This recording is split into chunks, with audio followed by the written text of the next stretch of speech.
Shalom. Welcome to Light of the Nations. We are in the midst of our study of Perek Vav, the 6th chapter of the Rambam, Hilchot Beit HaBechira, Laws of the Chosen House, Laws of the Holy Temple.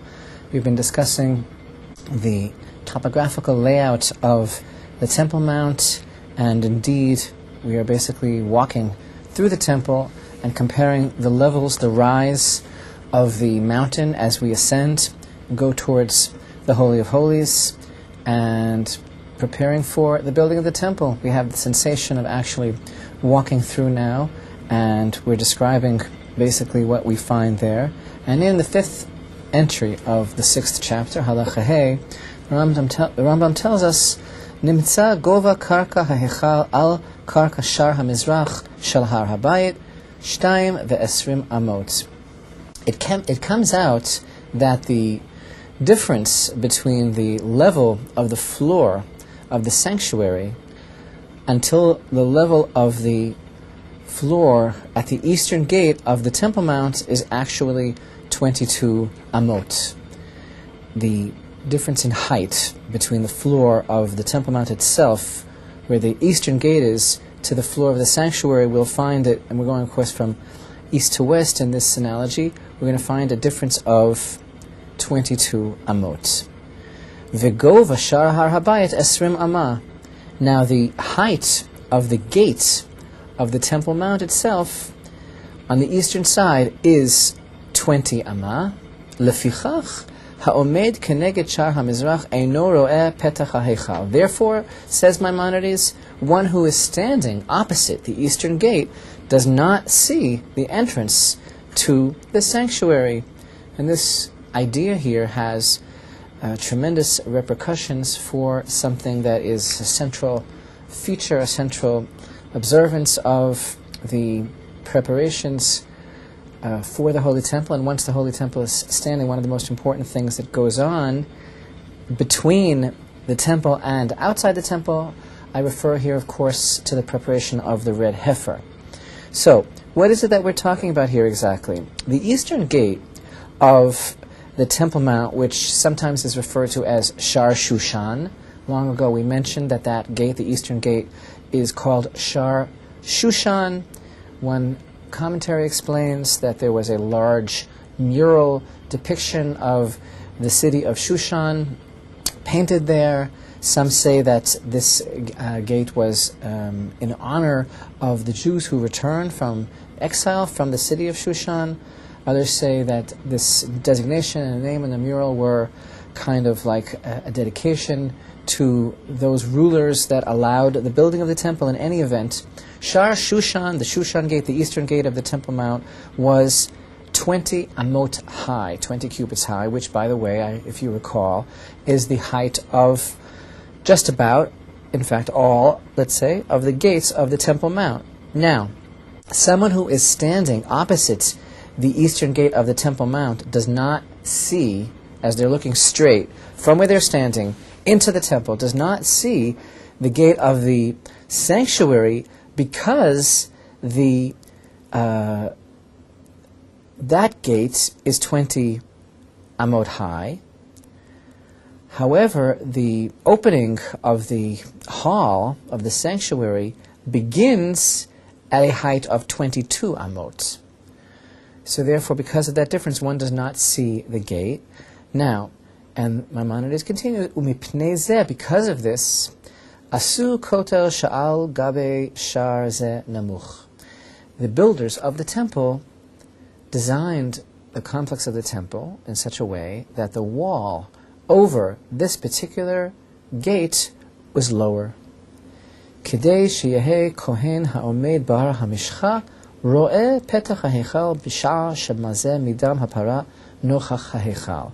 The builders of the temple designed that the wall on the eastern side over this gate, over the eastern gate of the temple, should be lower, in order to facilitate that the Kohen, who is standing on the Mount of Anointment, which is a particular location on Har Hazeitim, on the Mount of Olives, over the Kidron Valley, and to the east of the Temple Mount, so that Kohen sees the entrance of the sanctuary at the time that he sprinkles the blood of the red heifer towards the sanctuary. What is it that we are speaking about here exactly?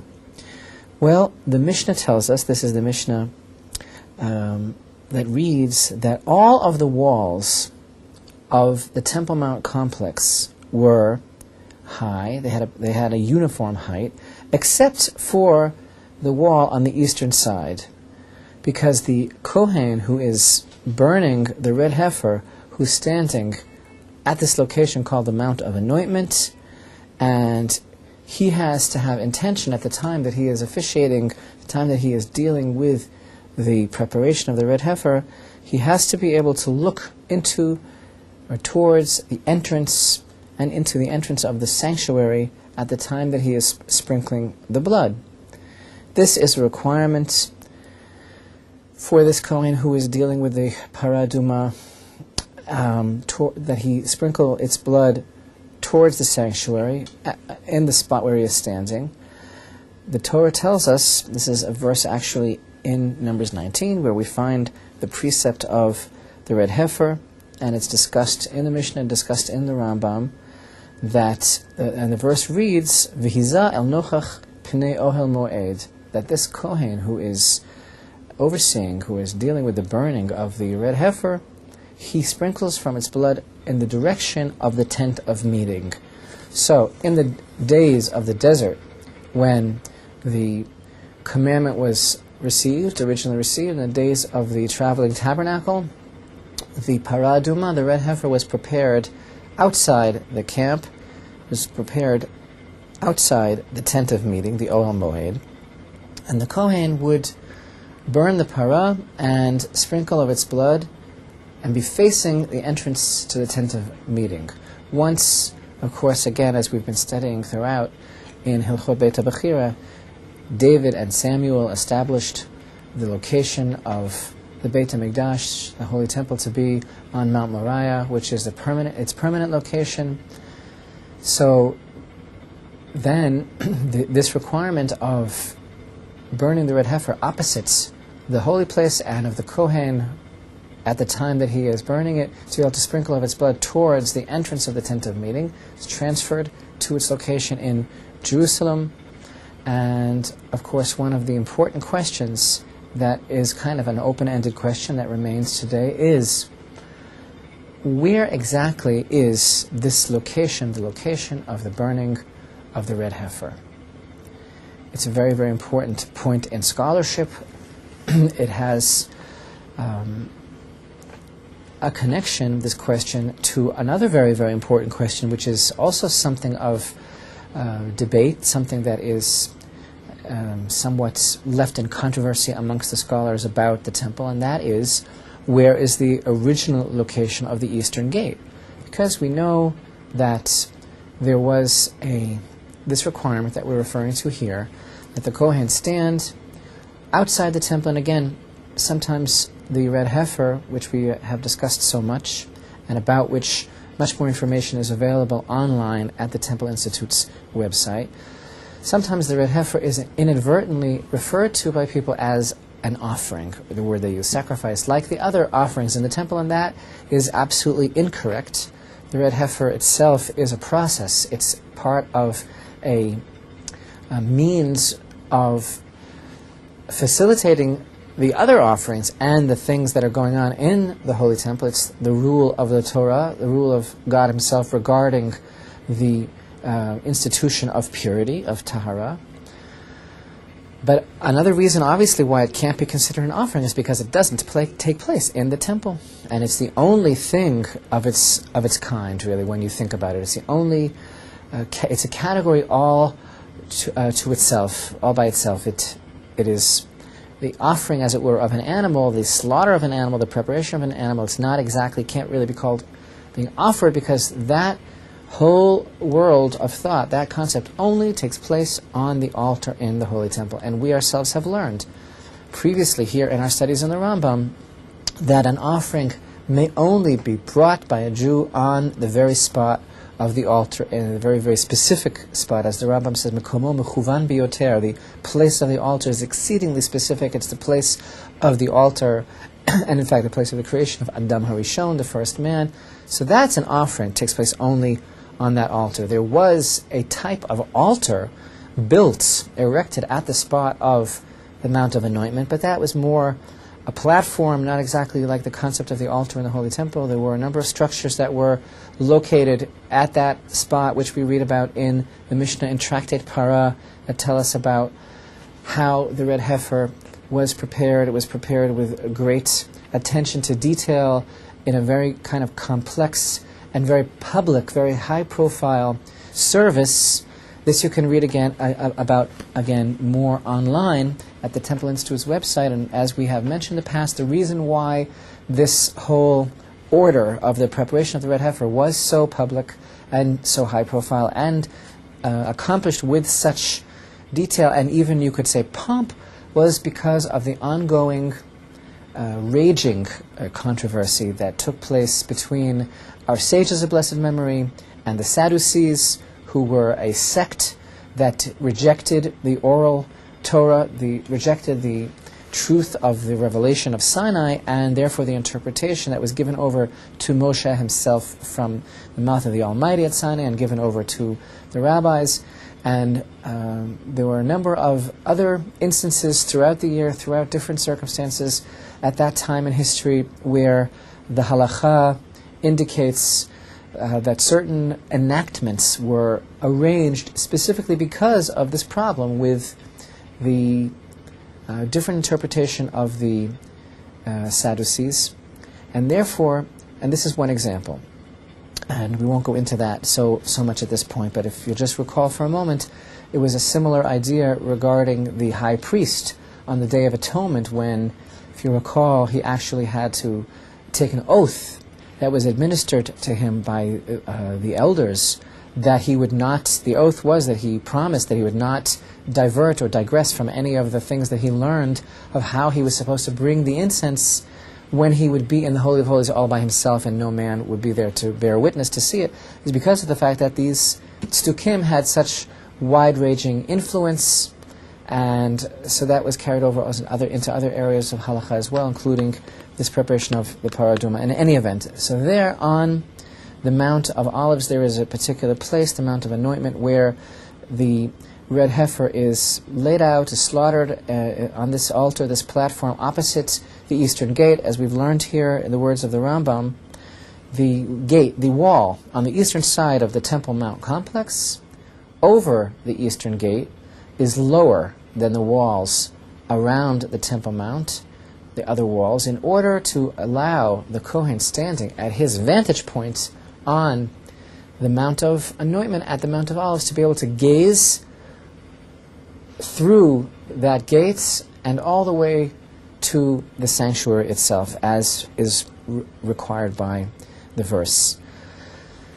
I started to mention that the question of exactly where that location is today on the Mount of Olives is one that is still being investigated. It's a very important and interesting question, since we know that in order to rebuild the temple, in order to be able to bring about the restoration of purity as per the Torah and the whole concept of the red heifer as we know it from Numbers 19, we would need to be able to process the red heifer. Everyone knows that this is one of the most popular and compelling issues of temple study, that today there are efforts to procure red heifers, that there are in fact red heifers that are available today, suitable candidates, and so forth. And so this is one of the questions, where did that take place? We know also from the Mishnah this concept that there was a bridge that was connected between the eastern gate and this precise location on the Mount of Olives, and that bridge spanned the Kidron Valley. It was the bridge by which the red heifer, the Para Aduma, was taken to the place of its burning and preparation. The same bridge facilitated the scapegoat on Yom Kippur as well to be removed from the temple and to be taken out into the Judean desert. And this bridge, as we learnt about previously here in the Rambam, was made of a very, very unique style. It was fashioned in a style known in the language of our sages as kipin kipin. It was made of arches, interlocking, staggering arches.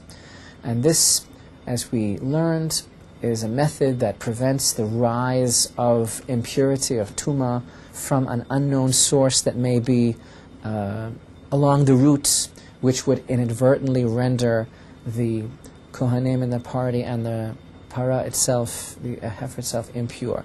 But that method of the arches, according to the Torah's halacha, prevents the rise of impurity. So, today, when we have the opportunity to tour the Temple Mount, and if you have accompanied us or you've been on the Temple Mount and you're a little bit familiar with the layouts, you know that we enter in from the Mugrabi Gate, the Rambam Gate. It's been renamed, on the western side of the Temple Mount complex, and we proceed essentially first along a line from west to east, walking in the southern part of the Temple Mount. When we get to the back of the Temple Mounts, we get to the eastern wall, then we make a left and we walk along the eastern wall from south to north.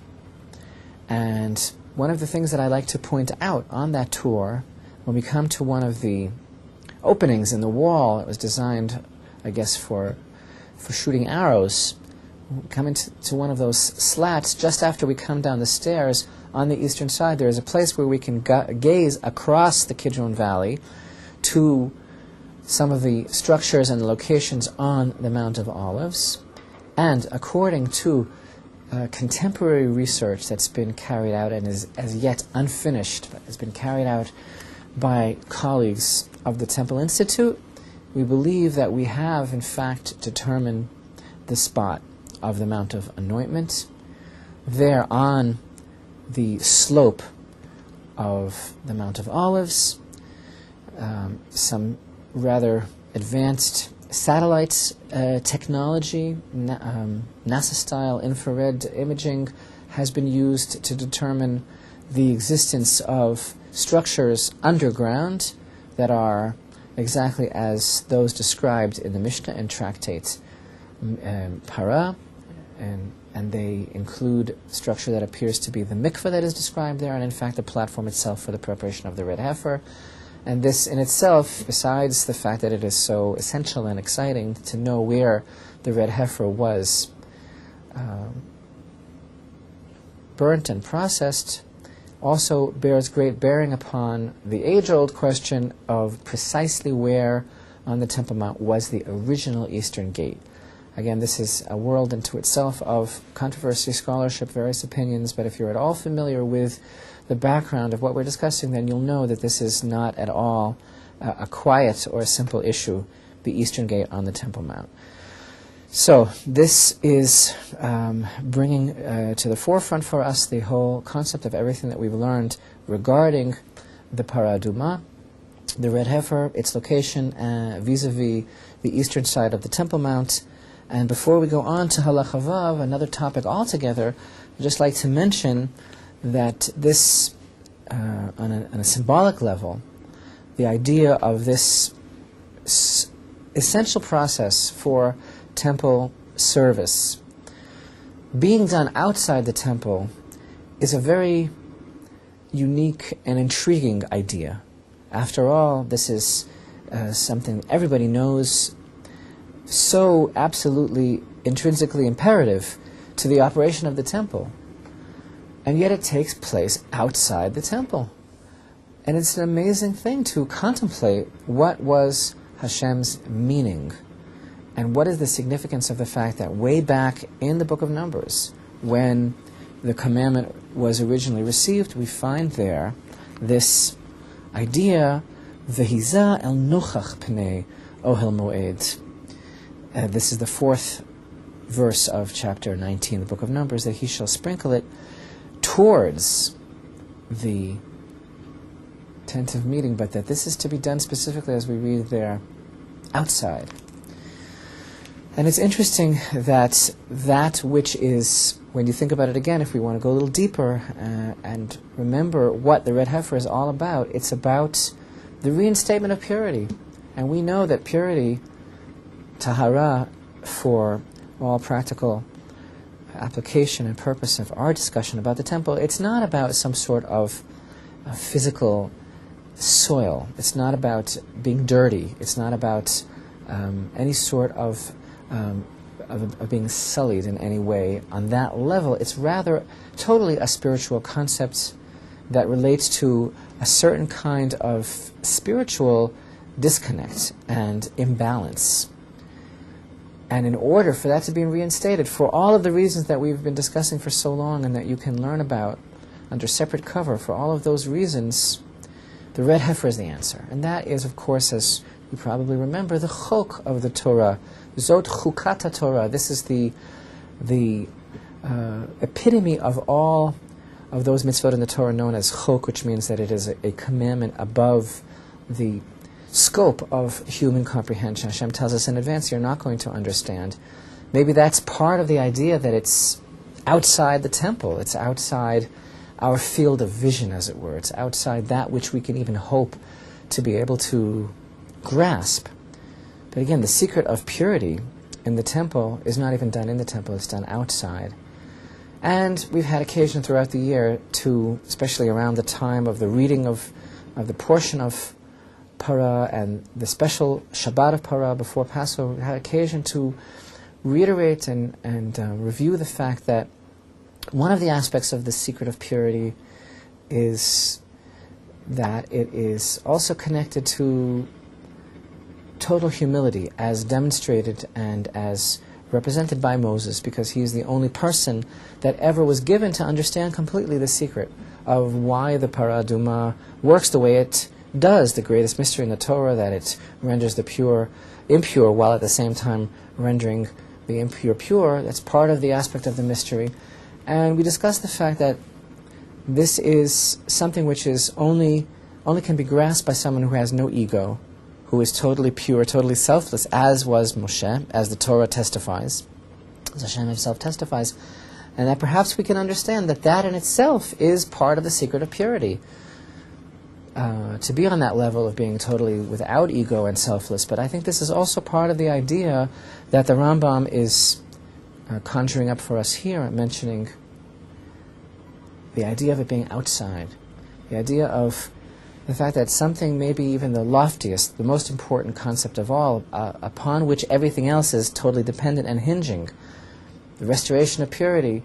Sometimes we find ourselves on the outside looking in. Sometimes we cannot perceive the greatness, sometimes the light of what Jerusalem is, and the temple is so overwhelming that we are kind of outside and looking in. And that's really one of the levels of understanding the red heifer and why the Kohen specifically is commanded to attend to this entire service outside the temple, gazing in. And that really is parallel to the times in our lives when we are somewhat at a loss to understand, and we can only but look from the outside in. One of the most important parts of the service in the Beit HaMikdash is the songs of the Levites. Until now, we haven't had all that much opportunity to speak about it, but we're going to take advantage of the fact that Halacha Vav is really all about the singing and the musical instruments in the Holy Temple. It speaks about the platform, the duchan, upon which the Levitical choir sang and played, and also speaks about the chamber in which the musical instruments of the Levites were stored in the Holy Temple. So as we progress throughout the next halacha, we're going to be able to take this opportunity to speak a little bit more about the significance and the meaning on the deeper level of the song in the Holy Temple. Now we really just have time to begin Halacha Vav. It states, Uleshachot hayusham tachat ezrat Yisrael. There were chambers, as it were, under the court of Israel, ptuchot le'ezrat hanashim, open to the women's courts.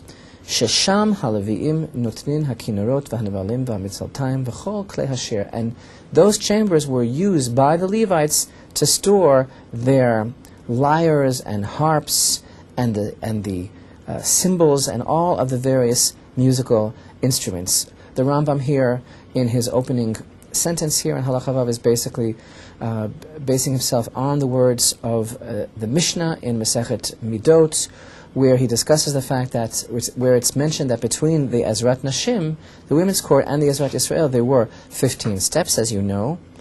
And these 15 steps actually created a difference in height of 7.5 amot.